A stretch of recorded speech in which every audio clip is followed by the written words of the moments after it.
keeping it real is essential. Nobody wants to hear a poser rapping about gang culture if they haven't experienced it. For some rappers, though, that authenticity runs deep. 50 Cent survived being shot 9 times in a gang-related hit, defying the odds to turn his life around. But for Lil Durk, his gang ties wouldn't let go. And now he's behind bars, his past finally catching up with him. Stay tuned as we explore 20 famous rappers who were once part of the most dangerous gangs. Snoop Dogg wasn't always the laid-back icon we know today. Growing up surrounded by gangs, he quickly became a member of the Rolling 20s Crips. However, gang life wasn't all bravado. Snoop described the violence that consumed his community as a cycle fueled by drugs, guns, and territorial conflicts. The danger caught up with him in 1993 when he faced an accessory to murder charge, a case that nearly derailed his career. He recalled the dehumanizing court process, with prosecutors portraying him as the same person he'd been during his gang days. Snoop's debut album, Doggy Style, brought his street tales to the world, cementing his status as a West Coast rap legend. Over time, though, Snoop evolved, distancing himself from the chaos of his past. To leave the gang culture behind, because it was so connected to who I was, being an ex-gang member and then having that in my... In 2012, Snoop Dogg's transformation into Snoop Lion symbolized his departure from his old life. He spoke out against the violence he once lived with songs like No Guns Allowed, reflecting his new outlook. This shift not only highlighted his growth as an artist, but also as a person. While he's been open about his past, he's used those experiences to create something bigger. Today, Snoop is a cultural icon and proof that transformation is always possible, no matter where you come from. However, Snoop isn't the only rapper who has had to balance his past with his ambitions. The game's ties to gang life are deep, stemming from his upbringing in Compton. Before becoming one of hip-hop's biggest names, he was heavily involved in the streets as a member of the Cedar Block Piru Bloods. I want to say I became a Blood when my brother became a Blood because that was who I looked up to. He's been vocal about how those experiences shaped his early mindset and gave him the drive to pursue something bigger. The game became caught between two worlds, the streets and his dreams of success in hip-hop. As he matured, he used his platform to address the violence he once lived through.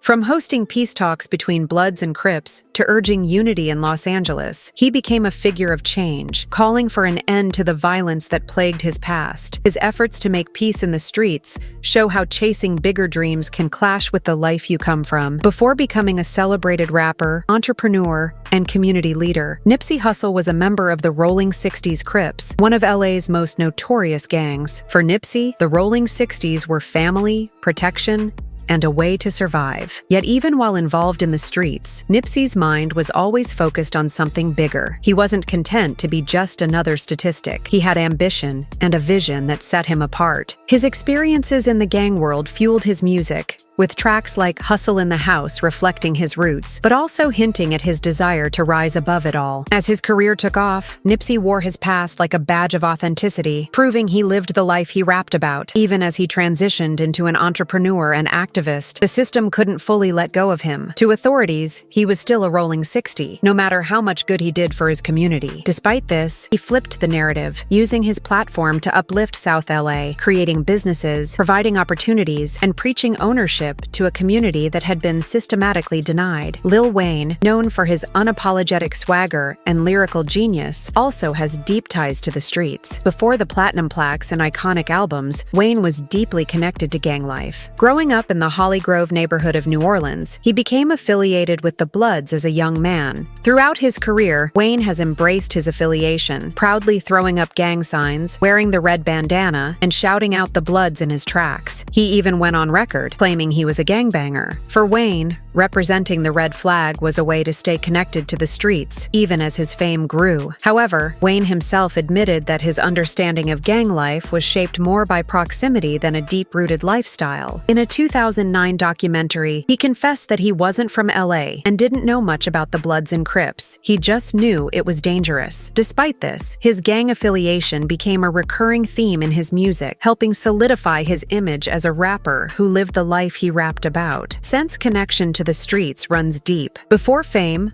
platinum records, and business ventures, 50 Cent was immersed in the gang culture of South Jamaica, Queens. He lost his mother at the age of 8, and grew up in an environment where survival often came at a cost. By 12, he was entrenched in the crack epidemic of the 1980s, hustling drugs on the block and building a reputation. Despite the chaos around him, 50 had bigger dreams. Music was his way out, but his transition wasn't easy. His early work, including the track Ghetto Quran, honestly recounted life in the streets and shed light on the drug trade. This honesty earned him attention, but also put a target on his back. In 2000, before his career could take off, 50 was ambushed outside his grandmother's home. He was shot 9 times, leaving him with his signature slurred speech. Despite the odds, the shooting didn't end his career. For 50 Cent, the shooting was a turning point. While recovering, he doubled down on his commitment to music, using the pain and anger to fuel his rise. His debut album, Get Rich or Die Tryin', was a musical masterpiece. However, instead of glorifying the streets, 50 Cent owned his story, making it a central part of his persona. I just never seen anyone successful in a gang.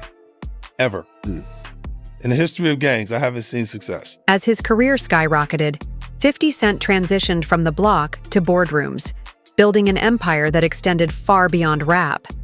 But before him, another artist had already written the blueprint for flipping street hustle into hip-hop legacy.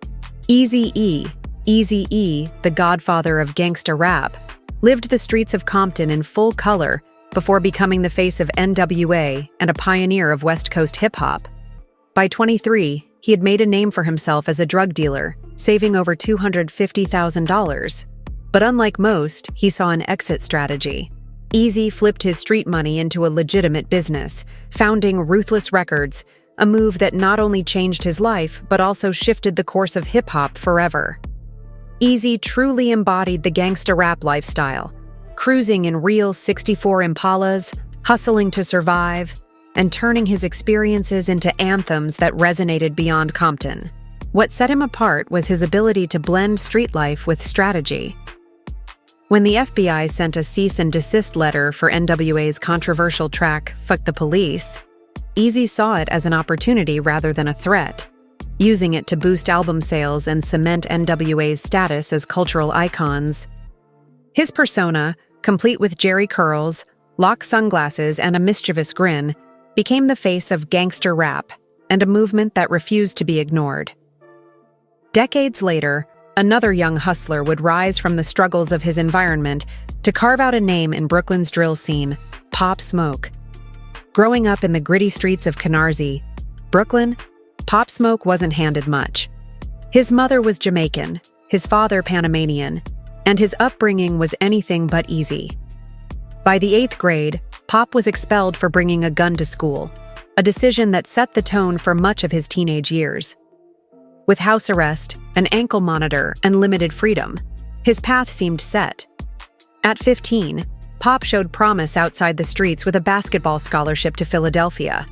But after being diagnosed with a heart murmur, his basketball career ended abruptly, and Pop found himself back in the streets. By 16, he was driving a BMW 5 Series, a symbol of his street success, but he knew the lifestyle wasn't sustainable. In 2018, a casual studio session with his friend Jay Guapo turned into the birth of Pop Smoke as an artist. When Jay fell asleep mid-session, Pop picked up the mic and recorded his first track, MPR, using drill beats from YouTube. The song gained traction quickly, pulling Pop into Brooklyn's growing drill scene. His connection to the streets added authenticity to his music, and his affiliation with the Crips, specifically the 823 set, was no secret. Yet, he never shied away from acknowledging that music was his ticket out. Despite his success, Pop's street ties were always close behind, and the duality of his life, balancing music and his past, was a constant theme in his work. The next rapper's life was defined by survival, where every day in the streets was a battle to make it out alive. 21 Savage. Born in London, 21 Savage moved to Atlanta with his mom at the age of 7. Life in Atlanta was tough, and by 13, he had gravitated toward the streets, joining a local gang, the 2100, in Decatur, Georgia. His life was shaped by survival. He dropped out of high school early and fell deeper into the hustle, selling drugs, pulling robberies, and surviving shootouts. The streets taught him that surviving meant doing whatever it took.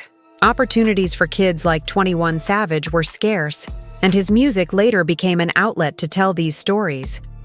But back then, it was about living to see another day. The number 21 held a deeper meaning for him, marking a grim milestone in his life. On his 21st birthday, one of his closest friends, Johnny, was murdered in front of him. That same day, Savage himself was shot 6 times. This tragedy became a turning point for him. The pain, the loss, and the constant danger gave him clarity. He had to find a way out. Music became that way out. Initially, rapping was just a way to cope, but soon it became a serious pursuit. His authenticity set him apart, with a voice that carried the weight of someone who had truly lived the life he rapped about. Even as his fame grew, Savage stayed connected to his roots. The losses he suffered never left him, and he turned that pain into purpose. In 2019, he launched the 21 Savage Bank Account campaign, named after his hit single, Bank Account. The initiative focused on teaching financial literacy to teens and kids, especially those from neighborhoods like the one he came from. The significance of 1400 is it's my gang. Like, it's not, we don't use it in a gang-related fashion anymore because we better than that. His rise in the music scene shows a determination to leave the darker parts of his past behind, while still embracing the lessons that came from it. The ties can run deep, and Lil Durk was another rapper who found out just how hard it is to escape when the streets shape every part of your life. Lil Durk's rise from the gritty streets of Chicago to global hip-hop stardom is a journey worth studying. He grew up in Englewood, one of Chicago's most violent neighborhoods, where gang culture was a constant reality. By 2009, Durk became affiliated with the Black Disciples, a connection that heavily influenced his early life in music. At just 17, he was already a father and deeply entrenched in the streets, turning to music as a way out. Durk's lyrics reflect the struggles and dangers of his past, giving a voice to a life shaped by gun violence, poverty, and systemic neglect. His first major legal issue came in 2011 when he served time for possessing a firearm with a defaced serial number. The losses of his close friend King Von in 2020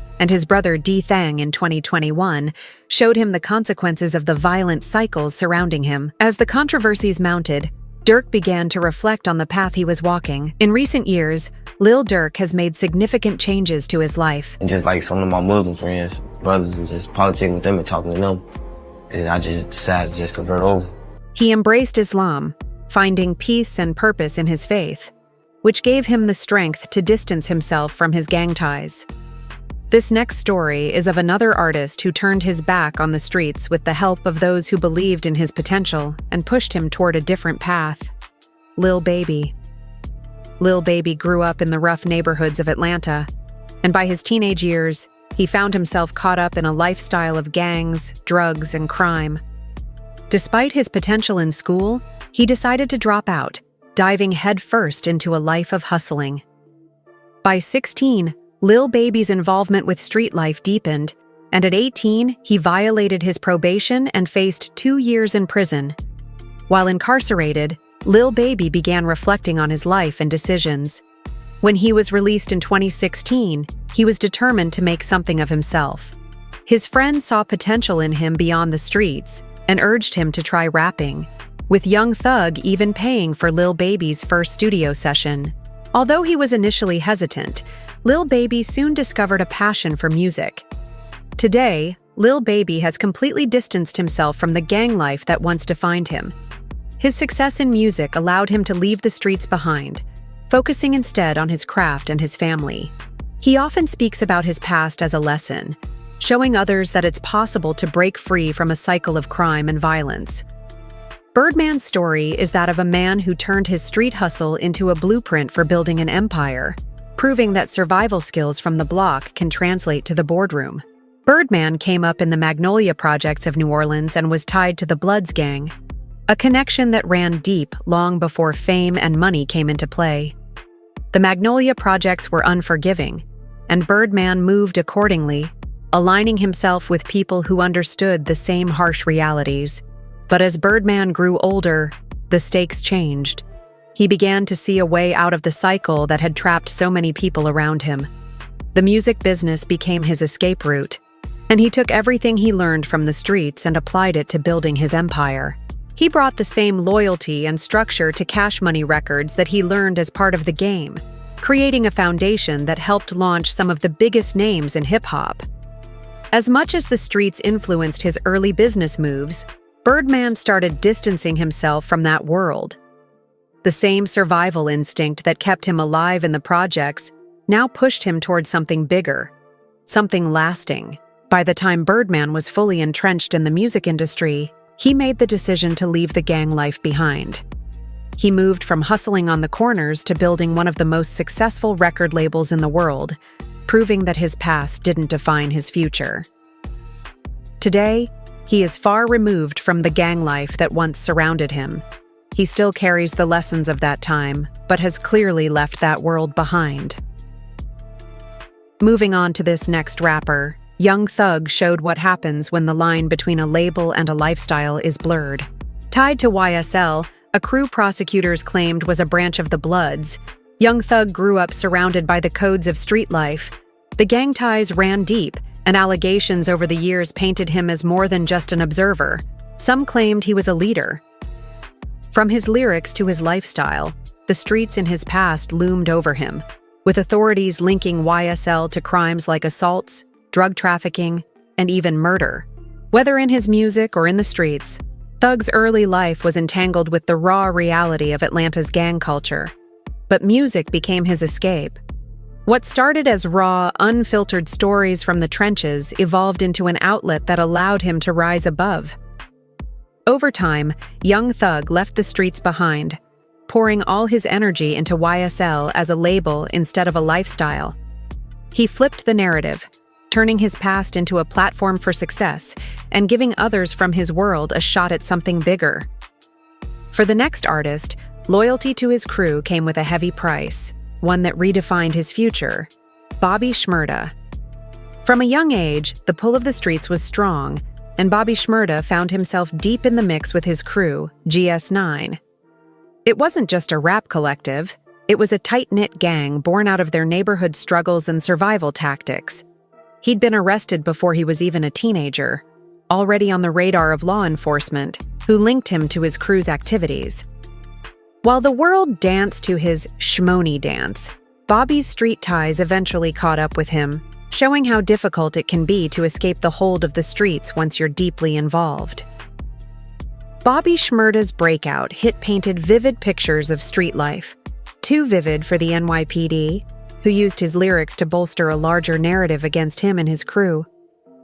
By 2014, Bobby had skyrocketed to fame, but the streets stayed with him. That December, he and over a dozen GS9 members were swept up in a massive NYPD raid. Bobby faced charges that painted him as a central figure in a violent gang conspiracy. Despite the pressure, he held his head high, refusing to let the system break his bond with his friends. When it came down to plea deals, he took more time than necessary to help reduce the sentences of his brothers, a move that solidified his street loyalty but cost him years of his life. 7 years later, Bobby came home different. The same system that tried to bury him couldn't break his spirit. He's left the gang life behind, channeling his energy into music and success. These days, he's more about making hits than making headlines in the streets, using his platform to prove that you can rise from the trenches and leave the old ways behind. Blueface grew up in the streets of Los Angeles, where neighborhood lifestyle and gang culture were all around him. Raised in mid-city but spending time in different parts of the city, he eventually affiliated with the Schoolyard Crips. Gang life was part of his environment, a way of survival and a badge of identity in his community. Blueface has spoken about how the streets shaped him, from his early decisions to the way he carried himself. While his name began to ring out locally, it wasn't just for music. His ties to the Crips made him a known figure. He navigated the same streets that made and broke countless others, soaking in the realities of his surroundings. But instead of staying trapped in that cycle, Blueface used his street smarts and charisma to carve out a lane in music. Now, his infamous offbeat flow and tracks like Thochiana have taken him from block legend to mainstream success. These days, he's far from the gang life, focusing on turning his buzz into a long-lasting career. Lit Yoshi, a key player in Baton Rouge's TBG, took that same street energy and turned it into a unique voice that shook the industry. Lit Yoshi was known for his ties to the rap scene's deadly beefs, turning music into a war zone. His name came up in a trail of violence that had the streets talking and the feds watching. In 2020, he was hit with 7 counts of attempted first-degree murder tied to 2 brutal shootings in Baton Rouge. Even kids were caught in the crossfire. Investigators said it all came from a long-standing feud between rival rap gangs. Things only got worse when they linked Lit Yoshi to another shooting in Slidell the same year, solidifying his rep as more than just a rapper, but a street soldier in a bloody gang war. Even when he relocated to Florida on a $1.8 million bond, trying to play it safe, the law wasn't letting him chill. A raid in Miami brought him back into custody, and his so-called house arrest was called out as a paid vacation by the judge. Lit Yoshi's past on the streets caught up to him, and it came with a heavy price. Suge Knight is another rapper who took that same street loyalty and built an empire, only to watch the consequences unravel in front of him. Growing up in Compton, Suge was tied to the Mob Peru, a set of the Bloods, during a time when tensions with the Crips ran high. His connections ran deep, and when he co-founded Death Row Records, he brought some of that street energy with him. Many of his security team and associates were affiliated with Blood sets, including the Fruittown Peru, which gave Death Row its fearsome reputation in the industry. While Suge's business moves were legendary, launching the careers of Dr. Dre, Snoop Dogg, and Tupac, his gang ties never really left him. These connections spilled into violence with figures like Alton Barry McDonald and Wardell Poochie F., both linked to Mob Peru and Death Row, losing their lives in the fallout of gang-related conflicts. Suge himself wasn't a stranger to the consequences, facing shootings, legal battles, and accusations that painted Death Row as more than just a record label. It was a power play between the streets and the industry. Suge's Mob Peru ties shaped much of his life and legacy, but they also came with heavy costs, leaving a shadow over the rise and fall of his empire. This next rapper, though, took a different route, working to leave that life behind as his career skyrocketed. Gunna. Gunna had the streets in his DNA, growing up in College Park, Georgia. The talk about his past ties to the Crips followed him, especially during the YSL RICO trial. His name was brought up by a co-defendant who labeled him a member of the Shady Park Crips, though Gunna's lawyer denied those claims in court. The whispers, however, continued. Gunna's connection to gang life didn't come out of nowhere. Before the fame, his environment was rough, and like many in his position, the streets were a part of life. He wasn't just rapping about the struggles, he lived through them. That experience gave his music its raw authenticity and the ability to connect with people who've been through the same grind. But as Gunna's career started to blow up, he shifted focus. The streets were a part of his story, but they weren't his endgame. Instead, he used his platform to move past the noise, putting his energy into music and leaving the affiliations behind.